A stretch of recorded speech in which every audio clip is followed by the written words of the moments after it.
Good morning, student. Today we are going to learn B2. In B2, there is a poem there, just be up and doing. Heading उस poem का है just be up and doing. So, in this poem we will get a suggestion or we can also say that advice. इस poem में हमें एक advice मिलेगा that we should never give up. हमें क्या करना है, गिव अप नहीं करना है एंड पंक्चुअली अपने वर्क को करते रहना in our life. Am I right? Poem में क्या है, एडवाइस दिया गया है be punctual in our life. Am I right?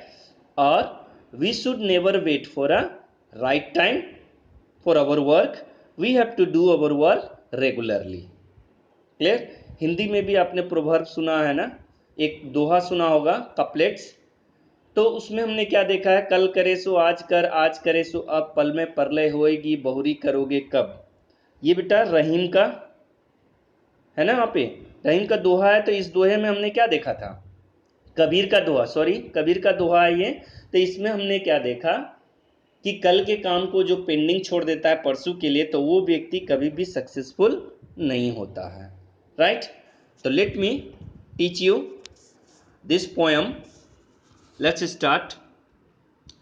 Just be up doing, sure there is lot of trouble, sure there is heaps of care, burden that wind us double, worries that come to wear, but we must keep pursuing something and see it through, still to be up and doing, and is all that there is to do. अब इस paragraph में क्या कह रहा है बेटा, देखिए यहाँ, sure there is lot of trouble, you know there that in our life there are number of troubles. Clear? Means our life is full of misery, and what we have to do, we should be careful. Heaps of, heaps मतलब होता है bundle. Clear? तो bundle, burden that bends us double, और ये बोझ के तले हम क्या हो जाएंगे, दब जाएंगे अगर हम रेगुलरली काम नहीं करते हैं। worries that come to wear, हमें क्या करना है, ट्रबल को फेस करना है। यहाँ वियर का मतलब है face. But we must keep pursuing, और हमें क्या करना है, परस्यू करते रहना है, चलते रहना है, आगे बढ़ते रहना है। And sometimes see it through, still to be up and doing, it is all there to do. हमारे लाइफ में यही चीज है कि रेगुलरली अगर हम कोई भी कार्य को करते रहेंगे तो वन डे हम क्या हो जाएंगे, सक्सेसफुल हो जाएंगे। Now let's see next paragraph. Though you would like to idle, idle का मतलब बेटा बेकार, आराम से बेकार में बैठे रहना। wait for the world to right, और समय, दुनिया को सही होने का इंतजार करके आप आराम से बैठे रहोगे, बेकार बैठे रहोगे, तो दुनिया में आपको सही समय नहीं मिलेगा। You have to fight, keep your hands on the bridle, लगाम, यहाँ ब्राइडल का मतलब है बेटा discipline, hard working. Am right? तो वही कह रहा है, keep your hands on the bridle. जैसे घोड़े चलाते हो ना, तो घोड़े राइडिंग के समय हम लगाम से उसको कंट्रोल करते हैं, गाड़ी चलाते हैं तो ब्रेक से कंट्रोल करते हैं। तो लाइफ को भी कंट्रोल करने के लिए हमें क्या करना होगा, we should be in a discipline. Fight when you have to fight, यहाँ पे फाइट लड़ाई का मतलब नहीं है बेटा, स्ट्रगल है। मतलब कि जब कभी भी आपके अगेंस्ट में या फिर आपके इन फ्रंट में क्राइम हो, गलत काम हो, तो आप क्या करें, उसके अगेंस्ट में आवाज उठाएं। वुमेन्स आर वन बाय वूइंग, प्रार्थना करना यहाँ पर है, वूइंग का मतलब प्रार्थना, रेस्पेक्ट। क्लियर? मतलब कि हमें क्या करना है, लेडीज की, वुमेन्स की इज्जत करनी है।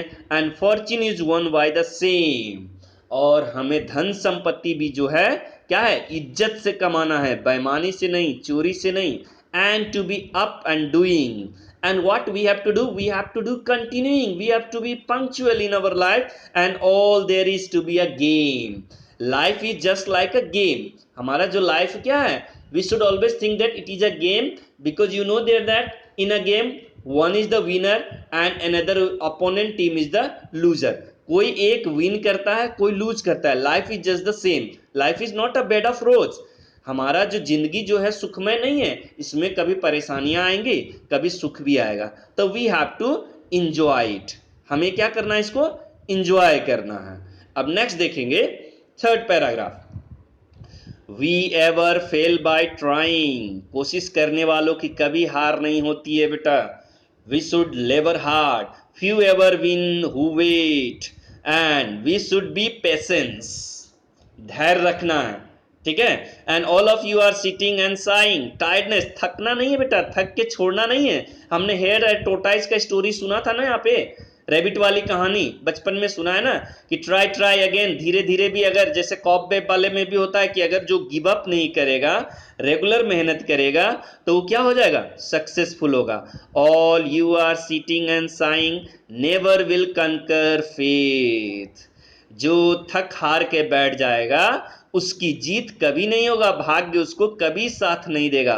What ever path you are hewing means going, काटना, जिस रास्ते की ओर जा रहे हो, whichever you are going, one thing be sure my son, you should be successful when, अगर आप लेबर करते हो। और if you will sleep, don't doing work, always pending your work, then what will happen, you should never be a successful person। तो वही कह रहा है, either be up and doing or soon you will down and done। अगर आप अब भी नहीं जागते हो अपने लाइफ में, मीन्स अगर अभी भी स्टार्टअप नहीं करते हो, तो आप अपने लाइफ में कभी भी सक्सेसफुल नहीं होंगे। M I right. अब बेटा इसमें जैसे देखो, कभी कल हायर क्लासेस में आता है राइमिक स्कीम बेटा, तो राइमिक स्कीम बनाते समय ध्यान रखोगे, जो भी वर्ड से देख रहे हैं ना वहां पे फर्स्ट पैराग्राफ 1 नंबर जो लिखा हुआ है बेटा, यहां पे देखो ये फर्स्ट पैराग्राफ है, ये फर्स्ट पैराग्राफ में देखोगे ट्रबल, तो यहां देखेंगे ट्रबल में एल ई ल, हिंदी में बेटा ये शब्द को लिखोगे, स्पेलिंग पे मत जाओ, हिंदी में जब लिखोगे तो ल, cares, double, wear, pursuing, through, doing, do, 8 line है बेटा, तो इसको हम क्या कहते हैं, ऑक्टेव। 8 लाइन को हम क्या कहेंगे, ऑक्टेव है बेटा। ये 8 लाइनों का, इसमें कितने लाइन है, 8 लाइन्स है, इसमें 8 लाइन्स है, एम राइट। तो अब देख रहे हैं द राइमिक स्कीम, ये जो ए बी बेटा द फर्स्ट लाइन है, तो आप जानते हो ना अल्फाबेट में फर्स्ट लेटर क्या होता है, ए, तो आप देख रहे हैं ए बी सी डी, आप देख रहे हैं पहला लाइन ए, और थर्ड लाइन में देखो डबल, मैच कर रहा है। उसी तरह आप जाओगे केयर्स, एस साइलेंट होता है, केयर, वियर, तो आप देख रहे हैं केयर और वियर जो है बी बी मैच कर रहा है, फिर परसुइंग है ना, और डूइंग एक दूसरे को मैच कर रहा है, तो सी, क्लियर, ए बी का इस्तेमाल हो चुका है, तो सी। अब देखिए थ्रू, डू, अब देख रहे हैं थ्रू, डू, तो अब ये डी डी, तो ए बी सी डी, ये आपका हो गया राइमिक स्कीम।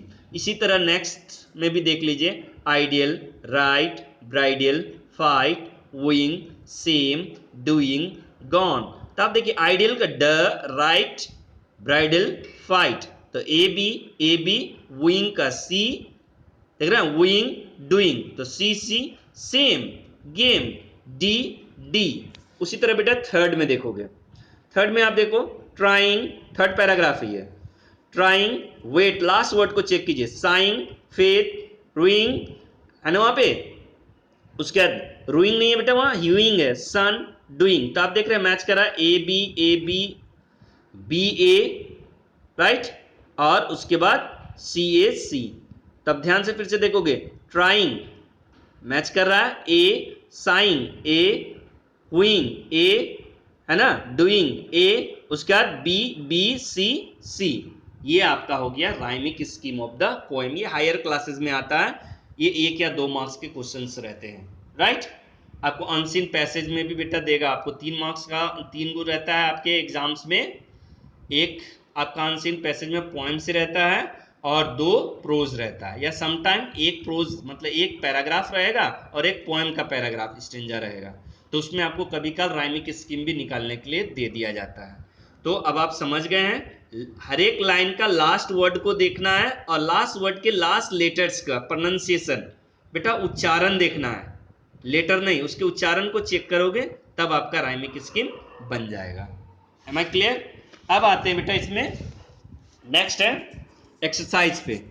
इसका मैं पिक भी आपको भेज दूंगा बेटा, देख लो। फर्स्ट वाले, the poet agree that one face a lot of trouble and worries in there, देख रहे हैं, there also burden which bend people trouble. यहाँ पे देख लो फर्स्ट वाले में आप देख रहे हैं बेटा, पीछे का जो पोएम पढ़ा हमने उसी का शॉर्ट पैसेज है, राइट। तो पहले वाले में ट्रबल है, सेकेंड वाले में बर्डन है, उसके बाद परसुइंग, परसुइंग का मतलब पाना, उसके बाद आइडियल, वर्ल्ड, फाइट, फिर देखिए फेल, है ना, उसके बाद विन, उसके बाद हुइंग, then doing. M I right? मैंने ये क्लास में आपको समझा दिया है बेटा। नेक्स्ट आते हैं 4 नंबर, B4। इसमें मैच करना है बेटा, जैसे हिप्स ऑफ केयर का मीनिंग क्या होता है। तो फर्स्ट वाले का आप देखोगे हिप्स ऑफ केयर का मीनिंग है इसे लॉट्स ऑफ वरीज, बहुत ही परेशानियां जिंदगी में, राइट। उसका नेक्स्ट है कीप परसुइंग, करते रहना। सेकेंड है टू कीप डूइंग, सी से मैच करोगे। उसका 3 है सी इट थ्रू, तो सी इट थ्रू थर्ड वाला को आप मैच कर रहे हैं not to give a task until finished, जब तक कार्य खत्म ना हो जाए उसको क्या करना है, करते रहना है। लाइक आइडियल 4, तो 4 नंबर आप दे रहे हैं ओनली टेकिंग और ब्लेमिंग अदर्स, कोई कार्य नहीं हुआ, उसके चलते ये काम नहीं हुआ, तो ये काम आपको नहीं करना है। 5 का हुइंग, हुइंग का मतलब होता है बेटा 5 नंबर में आप देखें कार्विंग आउट और मेकिंग, रास्ता, रास्ते को अपने से तैयार करना, अपने आप जगह बनाना। योर सीटिंग और साइंग, राइट। तो 6 नंबर आपका ए से मैच करोगे, to love, be carefree and happy, A number से। So I hope it is finish, B4 complete हो चुका बेटा। अब नेक्स्ट क्लास में मैंने आपको इसका पिक भी भेज दूंगा, don't worry for that. Am I clear?